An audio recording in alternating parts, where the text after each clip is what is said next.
Direct News TV, June 11, 2023. Zelenskyy says counteroffensive actions are underway against Russia. Ukraine's President Volodymyr Zelenskyy has said that counteroffensive actions were underway against invading Russian forces in his country but declined to divulge additional details. The Ukrainian leader made the comment on Saturday at a news conference in Kyiv, while standing alongside visiting Canadian Prime Minister Justin Trudeau.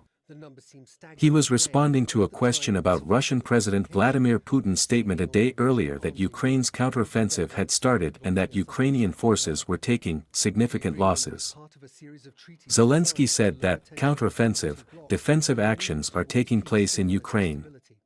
I will not speak about which stage or phase they are in. I am in touch with our commanders of different directions every day, he added, citing the names of 5 of Ukraine's top military leaders. Everyone is positive. Pass this on to Putin. Top Ukrainian authorities have stopped short of announcing a full-blown counteroffensive was underway, though some Western analysts have said fiercer fighting and reported use of reserve troops suggests it was. In his nightly video address, Zelenskyy provided few details while urging troops to keep fighting. Thank you to all those who hold their positions and those who advance, he said, citing the eastern and southern fronts, where fighting is heaviest. Ukraine's general staff said its forces had repelled enemy attacks around Bakhmut and Marinka, sites of heavy clashes in the east. Russian forces, it said, continue to suffer heavy losses which they are trying to conceal.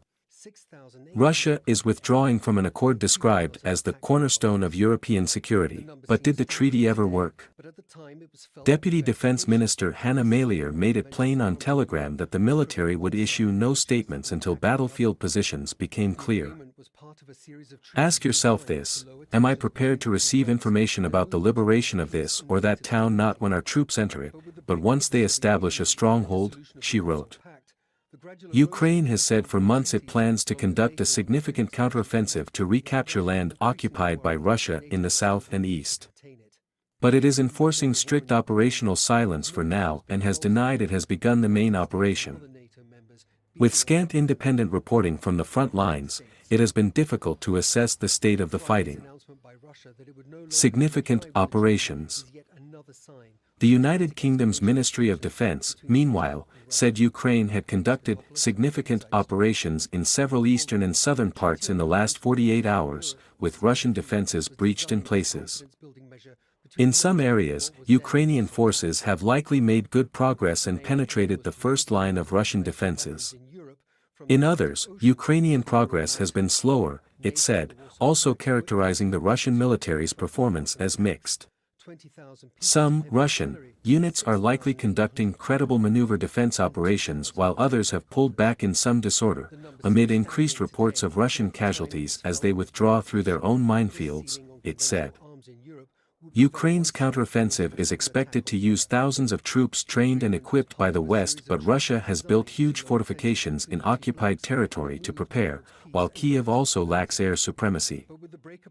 Patrick Berry, a defense and security expert at the University of Bath in the UK, told Al Jazeera that the counteroffensive was likely to be a long game and that its initial operations would probably be the most bloody part for the Ukrainians. It's highly unlikely that we're going to see a rapid breakthrough as we saw in Kharkiv back in September, for example, where the Ukrainians were able to, with the help of Allied intelligence, identify places where there were just exhausted and ruined Russian units and drove essentially past them and kept going. It's not going to be like that, he said. The Russians have had months to prepare significant offenses, and these are defensive positions with trenches, bunkers, minefields, in particular, which are designed to channel attackers into killing zones. The Ukrainians were likely to take a lot of casualties while going on the attack. It's much easier to defend, you know the ground, you know what the plan is, you know, I'm going to hold this position until they get to here and then I'm going to fall back to here, and then that another position is going to support me, Berry said. It's significantly easier for the defenders, as the Ukrainians found out when they were defending last year. It's much more difficult for the attackers, he added. Yes, you have some intelligence preparation, but you don't know exactly where everything is, it's all new to you, the terrain, and you're being fired on, etc. as you try to advance, so it's much more difficult for them. The South is seen as a key strategic priority for a Ukrainian push that could aim to recapture Europe's biggest nuclear power plant and cut the Russian land bridge to the occupied Black Sea peninsula of Crimea, dividing Russian forces. The fighting there has drawn renewed attention following the destruction of the Russian-controlled Kakhovka Dam along the Dnipro River on Tuesday. The flooding from the breached dam has forced thousands to flee their homes and sparked fears of humanitarian and environmental disasters. Ukraine says Russia blew up the dam. Moscow accuses Kyiv of firing on it. Trudeau, the first foreign leader to visit Ukraine since the dam's breach, offered up monetary, military and moral support.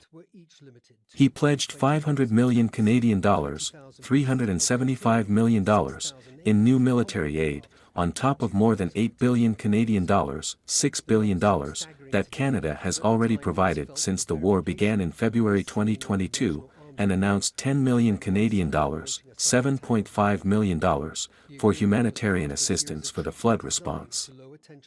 Trudeau said the dam's collapse was a direct consequence of Russia's war, but he did not blame Moscow directly. In other developments, the UK government also said it will give £16 million, $20 million, in humanitarian aid to those affected by the flooding. Most of the money is being channeled through international organizations such as the Red Cross and the United Nations. The UK is also sending boats, community water filters, water pumps and waiters to Ukraine. German Chancellor Olaf Scholz, meanwhile, said on Saturday that he wanted to continue speaking with Putin and plans to do so again soon. Scholz has spoken several times by phone with Putin since Russia launched its full-scale invasion of Ukraine last year. The Chancellor said the basis for a fair peace between Russia and Ukraine is the withdrawal of Russian troops. That needs to be understood, he said. My name is Kingsley. Please like, share, subscribe and hit that notification bell so you can be the first to be notified whenever we post. You won't regret it.